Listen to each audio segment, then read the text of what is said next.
Nation! Get up! It's G-Day! Get up! Maybe you didn't hear me. Get up! It's G-Day! Jesus! Ah!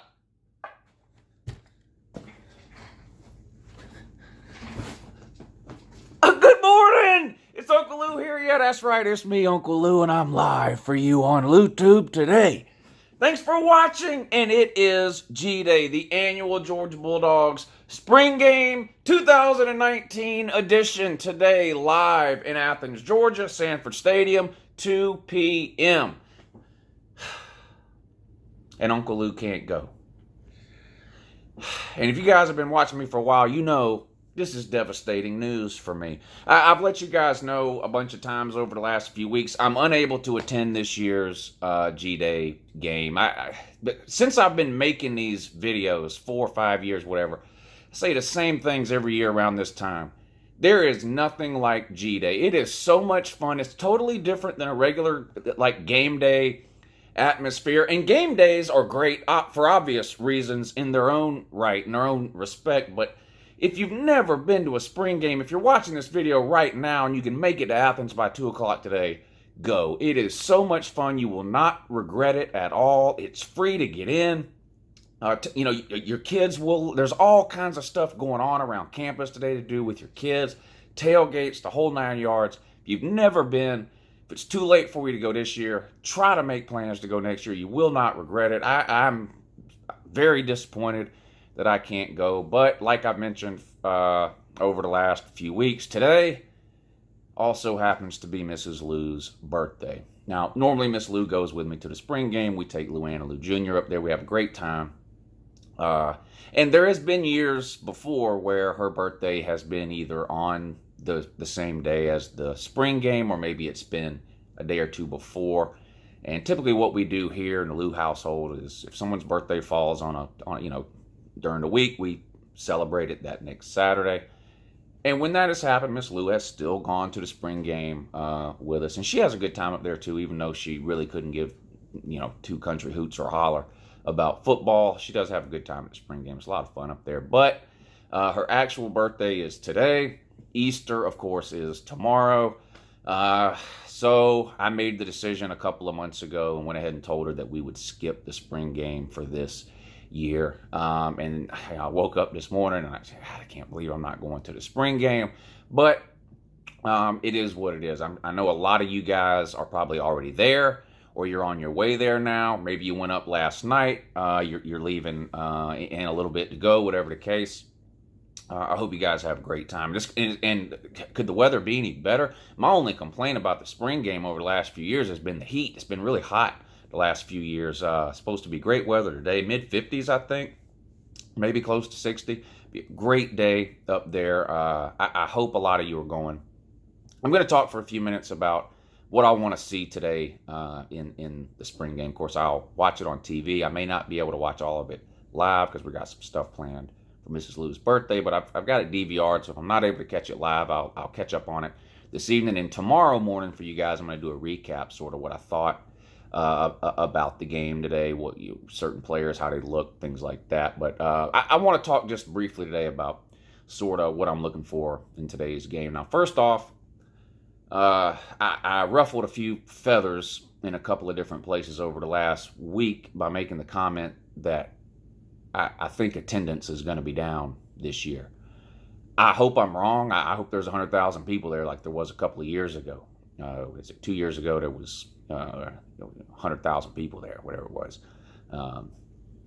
Last year, I think there was 82,000 people there, so another great crowd. I think it's going to be down a little this year, and I think there's a couple of reasons for that. And one, it's Easter weekend. Some people go out of town for this weekend. Some people just have, other obligations, family type stuff, and they just can't get away. I think that is going to have somewhat of an impact on the game, although I'm not sure exactly how much. I also think with there being no major quarterback battle heading into this season, that takes away from a little bit of the interest that some people would have for the spring game. Of course, A couple of seasons ago, you had the Jacob Eason versus Jake Fromm, and there was a lot of people interested in seeing how that was going to play out. Last year, you then had Jake Fromm versus Justin Fields. A lot of people interested to see how that was going to play out. While I do like D'Wan Mathis and think he has a lot of potential and talent and can be a good quarterback for the University of Georgia down the road, there's not very many people who expect him to contribute in any sort of meaningful way this year. And I know last year there was people who didn't expect it from Justin Fields, but there was a lot of people who did, and it just sort of added to the excitement of the spring game. It was everyone's first opportunity, right, to see Justin Fields get out there and see what he can do. And there's people that are excited to see what D'Wan Mathis can do, or Stetson Bennett. And I'm not trying to take anything away from Mathis or Bennett, but the hype around the QB position in general is just not what it was the last couple of years. It's not at a peak this year like it was the last couple of spring games. And unfortunately, and this is what sort of got me in a little bit of trouble with some Georgia fans over the last week or so, I'm sort of the opinion that if the team, the players, and the coaches didn't seem to care all that much about the Sugar Bowl, how can you really expect the fans to care all that much about the spring game? And you add to that the 6 arrests that we've had over the last couple of months. And I'm not going back down that road with the players that got in trouble. That's been dealt with. That's over and done with now. But I do think that may have some impact on the turnout today. The team didn't show up for the Sugar Bowl. They didn't take it seriously. That was obvious leading up to the game with all the stuff on Twitter. It was obvious with players choosing to sit out the game. It was obvious with the way the team looked during the game. It was obvious when you found out that half the team had to be drug off Bourbon Street at midnight or 1 a.m, whatever it was, the night before the Sugar Bowl. It was obvious when you look at the final score. It was obvious when you watch the way they played. They didn't seem to take the Sugar Bowl seriously. Hard to imagine them expecting the fans to take the spring game seriously. I take it seriously. If there was a way I could go today, I guarantee you I would be there. But ever since we had, the 100K a couple of years ago, it always seems to be a big topic of discussion. Attendance numbers at the spring game, how many will be there. I just think it's going to be down this year. How much down? It was 82K last year. I think it will be closer to 50K than it will 82. I don't think it'll be 50. I think it'll probably be in the 60s. But we'll see. I hope I'm wrong. I hope there's 100,000 people there. Now, what do I want to see today when I watch the spring game? First of all, I don't think you can watch the spring game in terms of like projecting that towards the season really in any type of meaningful way. There's just too many things about the spring game that don't translate to a real game. Can't hit the quarterback, can't tackle the quarterback, they blow whistles early. You're playing against your own team, that kind of thing. I just don't think you can take what you see today necessarily at 100% face value and project that to the regular season. But there are some things you can look for, right? The one of the main things everybody looks for in the spring game is early enrollee freshmen, right? You've never seen these guys wear the red and black before. You've never seen them play at the college level before. And there's a couple of big name guys that people are going to be keeping an eye on today. Nolan Smith, Nakobe Dean, which is sort of a change from years past because of the quarterback situations we've had. Often, it seems like offense has been what most people were talking about heading into spring games over years past. I think there's more to look for on the defensive side this year. I really do. We need improvement at the inside linebacker position. That was probably our weakest position group last year, in my opinion. Maybe defensive line, defensive tackle. But we need improved play at the linebacker position. Nakobe Dean can help with that. They released the rosters yesterday. He's on the first team defense. Nolan Smith is on the first team defense. So we see a lot of those guys today going up against Jake Fromm in the number one offense. So that's the first thing I think that I'll be looking for is somebody's incoming defensive freshman, and can they sort of live up to the billing or the expectations that people have. The second thing I'm going to look for is sort of players who have not necessarily gotten lost, but maybe mixed up in the shuffle a little bit, right? players that we signed a year ago, 2 years ago, whatever, that have yet to break into the starting lineup. And then you look at the roster and you're like, oh yeah, I forgot about that guy. Quay Walker. Georgia fans fell in love with this guy during his commitment ceremony for the 2018 class, right? I believe he was an Alabama commit, then decommitted, and it basically came down to Georgia and Tennessee for who was going to get him, right? He picked up the Tennessee hat. He acted like he was going to put it on, but instead of put it on, he threw it all the way across his gym and then put the Georgia hat on. Tennessee fans hated it. Georgia fans loved it. Didn't see a whole lot of him last year, so it'll be interesting to keep an eye on him and some of the other sophomores and juniors that have been sort of patiently waiting their spot. Another position group to keep an eye on along that same theme is the wide receiver position. Of course, everyone knows Georgia lost pretty much every wide receiver we had last year with the exception of Jeremiah Holloman, right? McCole Hardman gone to the NFL early. Riley Ridley gone to the NFL early. Terry Godwin gone into the NFL. He was a senior last year. And Isaac Nada, our best tight end last year, early to the NFL. So a lot of room at a wide receiver position for some people to fill in some gaps. And it's easy to talk about the names like, Blaylock, who we signed this year. Tongue, what's the guy's name? I'm drawing a blank on his first name now. Anyway, everyone knows these incoming freshmen, and we're going to keep an eye on those guys. We want to see those guys too.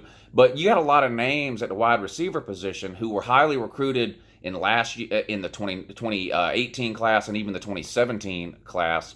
And again, not the sort of thing where people have forgotten about them, but they've sort of gotten lost in the shuffle because people keep an eye on the starters, and then they want to know, okay, which freshmen are we getting to replace them? And you sort of forget about the guys maybe that were signed over the last couple of classes, but people like, Matt Landers, Tommy Bush, Kyrus Jackson. I mean, these were highly recruited guys coming out of high school that have yet to really make an impact on Saturday at University of Georgia. Demetris Robertson, right? Big-time recruit out of the Savannah area. Chose Cal, went out there, played for a year, started his second year at Cal, got hurt, didn't play much, and of course transferred to UGA for last season. Wasn't able really to break into the starting lineup at any point. Had a few opportunities here and there, mostly on jet sweeps. Everybody remembers a drop touchdown pass that he had. Hard really to characterize D-Rob's season from last year in any other way other than disappointing. Yes, we had some talent ahead of him, but people expected him, I think, to contribute more than what he did. Now, that's the bad news. The good news is, and I'm not the world's biggest D-Rob fan. You guys know that from when he went to Cal and when he did a re-recruitment video before he chose UGA last season. I'm not the biggest D-Rob fan personally. However, I feel like he's going to be a beast this year. I think he's going to be really, really good. If you look at Georgia's offense over the last couple of years, and yes, we have a new offensive coordinator, James Coley. Another reason to watch the G-Day game today. Although I don't really think that, whatever style of offense you see today is going to necessarily translate to the season. If you look at last year's G-Day game, how many passes did we throw? 50 or 60 in that game total? Hardly any games at all last year where we threw more than 25 passes, so I don't think it necessarily correlates, but again, you want to see what James Coley is going to do with the offense. But I think D-Rob is in a good position this year with McCole Hardman leaving. D-Rob can slide into that slot position. I expect big things from him. Despite the fact he was unable really to break through last year, I still believe this guy's got a ton of talent, despite the fact I don't like how he's handled either one of his two recruitments, his high school recruitment or his transfer recruitment. You can't deny the guy's got a ton of talent. I think he stands a chance to really shine this year, have a breakthrough season, and he wants to impress the NFL, right? He's ready to start playing on Sundays. He's got to get it together for this year, and I think he'll do that. I mentioned some of the other names at the wide receiver position, the young guys, but the guys that have been there a year or two, Matt Landers, Tommy Bush, Kyrus Jackson. There's a couple of others. I mean, these guys have been there. It's their time to shine. The door is wide open at the wide receiver position. Wide open. I mean, it's not very often you lose your top three receivers. Well, maybe not top three of your top four. Holloman was really good for us last year, and we do have him coming back this year. But the wide receiver position is wide open, so people keep an eye on that. Offensive line-wise, Georgia's going to have the best offensive line in America. You're not going to convince me otherwise until the season starts. I'm going to have to see somebody's offensive line be better than Georgia's. Georgia's offensive line is absolutely unreal.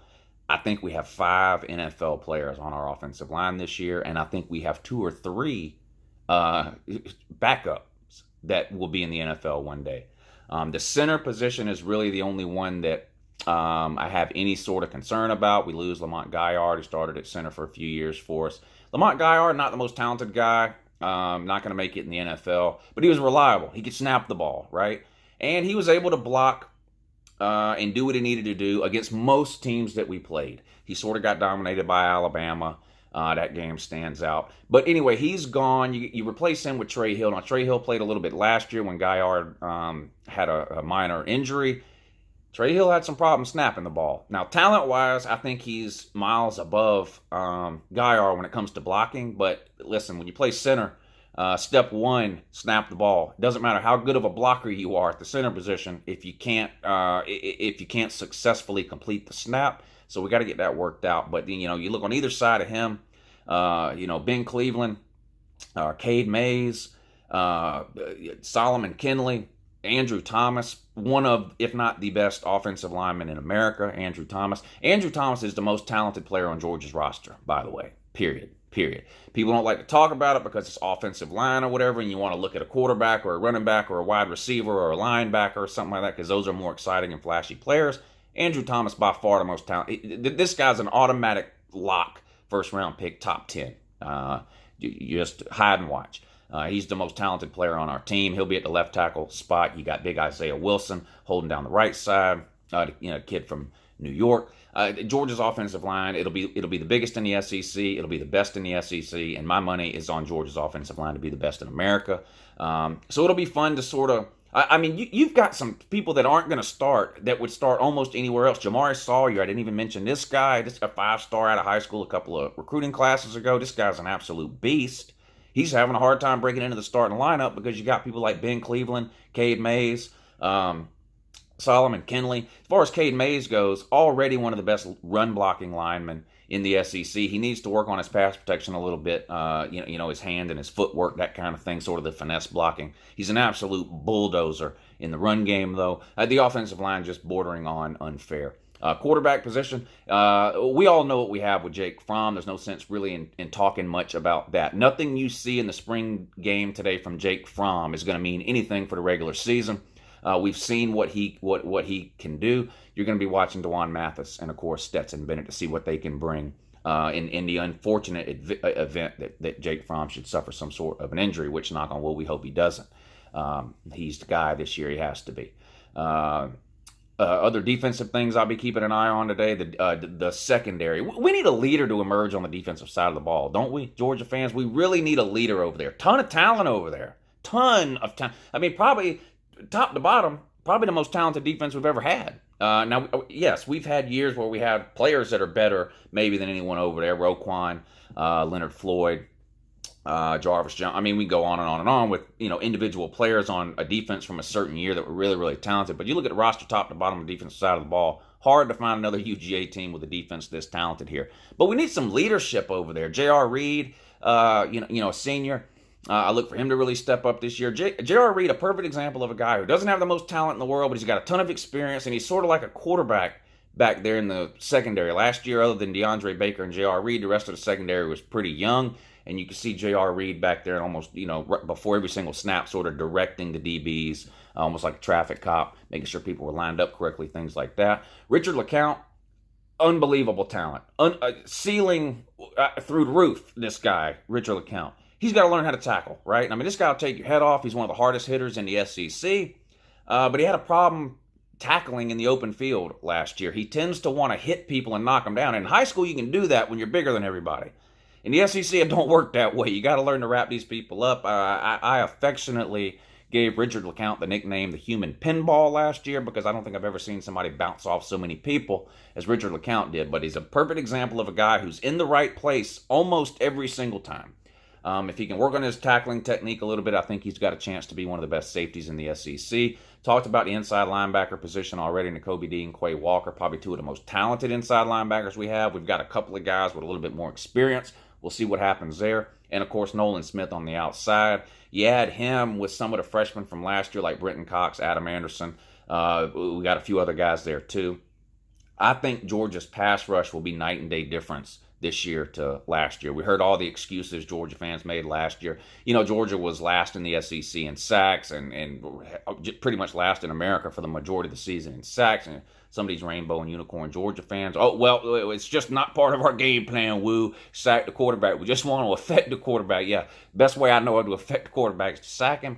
But anyway, I think you'll see that whole line of BS from last year about how it wasn't our plan to sack the quarterback, this year you will see that was just a line of BS. I think Georgia will go from being one of the worst teams in the SEC at sacking a quarterback to being one of the best. I think we just have too much talent on the edge on defense not to be near or at the very top in the SEC in terms of sacks. Need better play from the defensive tackles too. I think we'll get that. We've got that's an area we've got some experience.